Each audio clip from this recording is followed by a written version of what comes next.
Hello, I'm Eric and welcome to findpigtails.com. Today we want to teach you the correct method on how to prepare your wires for the solder and wire harness repair method. But first, a quick reminder, on our homepage we have a section underneath resources entitled Connector Repair.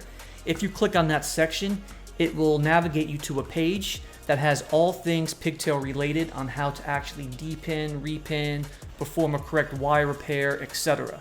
Anything from the basics of connector repair 101 to step-by-step on how to do a depin, repin method. We'll come in here, and this, like I said, we're going to use the 1.0, the 1mm solder here for this one, so you'll see it actually kind of fills in a little bit faster.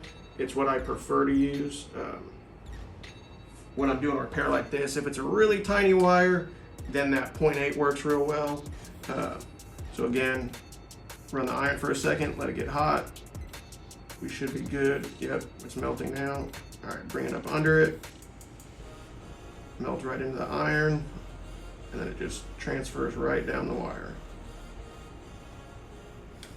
And this one should be filled in a lot better, again, because it's 1.0 and that did fill a lot quicker. So again, that's about the biggest I go for repairs like this is the 1.0. It's what I prefer. That's what we sell. The 0.8 is good for a little bit smaller stuff, especially if you're doing some kind of circuit board repair or really small wire. But for the 16 gauge, 18 gauge, even up to 8 gauge, I use that 1.0. And that's basically it for that.